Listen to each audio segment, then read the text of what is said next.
Assalamualaikum warahmatullahi wabarakatuh. Perkenalkan, nama saya Istina, NPM 1806-0002 dari Program Studi Pendidikan Guru Sekolah Dasar Universitas Muhammadiyah Prinseu Lampung. Baiklah, di sini saya akan menjelaskan dan menjawab pertanyaan dari kelompok 9 sampai dengan kelompok 13. Pertanyaan pertama, jelaskan karakteristik pembelajaran tematik. Jadi, karakteristik pembelajaran tematik dilakukan dengan pendekatan saintifik. Hal ini terdapat dalam jurnal Abdul Majid tahun 2014 yang dimulai dari halaman 89 sampai dengan 90, yang terdiri dari 1. Berpusat pada siswa sebagai subjek belajar. Yang kedua, memberikan pengalaman langsung. Yang ketiga, bersifat fleksibel, mudah dikaitkan dalam kehidupan sehari-hari. Pertanyaan kedua, bagaimana sih langkah-langkah pembelajaran tematik tersebut? Jadi, dalam buku Prastowo tahun 2019 dijelaskan sebagai berikut. Yang pertama, guru harus mengacu pada tema sebagai pemersatu mata pelajaran untuk 1 tahun. Yang kedua, guru melakukan analisis standar kompetensi lulusan KI dan juga indikator. Yang ketiga, membuat hubungan antara KD, indikator, dan juga tema. Yang keempat, membuat jaringan KD indikator. Yang kelima, menyusun silabus tematik. Dan keenam, pembuatan RPP tematik untuk melakukan proses pembelajaran. Selanjutnya, dari konsep pembelajaran tematik yang dirancang tersebut, berdasarkan tema-tema tertentu, tema ini diajukan dari berbagai mata pelajaran. Hal tersebut dijelaskan dalam buku Trianto. Soal berikutnya yaitu, apa pengertian dari penilaian autentik? Jadi, penilaian autentik merupakan penilaian yang lebih menekankan pada proses daripada hasil. Penilaian proses dilakukan dengan pengetahuan, sikap, dan juga keterampilan. Hal ini tercantum dalam buku Andi Prastowo tahun 2019. Kemudian, soal berikutnya, arti dari penilaian komprehensif dan juga holistik, yaitu adalah sesuatu hal yang bersifat lengkap dan juga luas, yang meliputi seluruh aspek dan ruang lingkup yang luas. Pengertian holistik sendiri adalah cara pandang terhadap sesuatu hal yang dilakukan dengan konsep yang menyeluruh dari satu kesatuan yang lebih penting daripada bagian yang membentuknya. Selanjutnya, keunggulan dari pembelajaran tematik terpadu dan juga micro teaching, yaitu lebih memfokuskan diri pada proses belajar.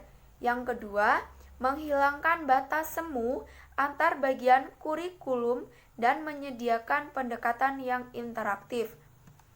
Kemudian pertanyaan selanjutnya, apa saja unsur-unsur pembelajaran mikro, yaitu tujuan atau kompetensi. Yang kedua, materi yang harus dipelajari siswa. Yang ketiga, metode dan media serta adanya evaluasi setelah pembelajaran berlangsung. Soal berikutnya, apa perbedaan pembelajaran tematik portofolio dan juga tertulis? Yaitu, pembelajaran tematik portofolio merupakan penilaian atas kumpulan artefak yang menunjukkan kemajuan siswa dan dihargai sebagai hasil kerja dari dunia nyata. Sedangkan yang tertulis merupakan penilaian untuk mengukur kemampuan kognitif siswa saja. Soal berikutnya, bagaimana perbandingan kurikulum dan pembelajaran yang ada dengan tuntunan ideal yang dipandang adaptif? Jadi dalam konteks kurikulum 2013, fungsi perencanaan pembelajaran atau RPP yang dikembangkan oleh pemerintah dalam buku bentuk pedoman guru harus mampu meningkatkan komunikasi berpikir jernih dan kritis dalam mempertimbangkan segi moral atau permasalahan serta kecerdasan sesuai dengan bakat minat siswa yang dimilikinya, sesuai dengan buku Andi Prastowo tahun 2019. Soal yang terakhir, 7 kriteria pembelajaran dengan pendekatan saintifik. Yang pertama, substansi atau materi pelajaran berbasis pada fakta atau suatu fenomena yang dapat dijelaskan dengan logika atau penalaran tertentu. Hal ini bukan sebatas kira-kira ataupun juga hayalan, legenda, atau dongeng semata. Yang kedua, penjelasan guru, respon siswa, dan juga interaksi antara guru dengan siswa terbebas dari pemikiran subjektif dan juga penalaran yang menyimpang dari alur berpikir logis. Kriteria yang ketiga yaitu mendorong dan menginspirasi siswa untuk berpikir secara kritis, analitis, dan tepat dalam mengidentifikasi, memahami, memecahkan masalah, dan mengaplikasikan substansi atau materi pelajaran yang dipelajari pada hari itu.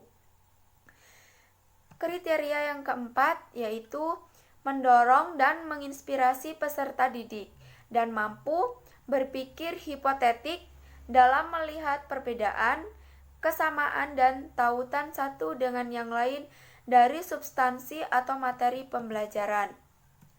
Kriteria yang kelima, mendorong dan menginspirasi peserta didik untuk mampu memahami, menerapkan, dan juga mengembangkan pola berpikir yang rasional dan objektif dalam merespon substansi atau materi pelajaran. Selanjutnya, kriteria yang keenam yaitu berbasis pada konsep, teori, dan juga fakta empiris yang dapat dipertanggungjawabkan. Kriteria yang terakhir yaitu 7, dalam tujuan pembelajarannya dapat dirumuskan secara sederhana, jelas, dan menarik sistem penyajiannya, sehingga dari hal tersebut dapat mempermudah siswa dalam memahami materi yang disampaikan oleh gurunya. Baik, terima kasih. Itulah jawaban-jawaban dari kelompok 9 sampai dengan kelompok 13. Apabila terdapat kesalahan dalam menyampaikan jawaban tersebut, saya mohon maaf dan saya akhiri. Wabillahi taufiq wal hidayah. Wassalamualaikum warahmatullahi wabarakatuh.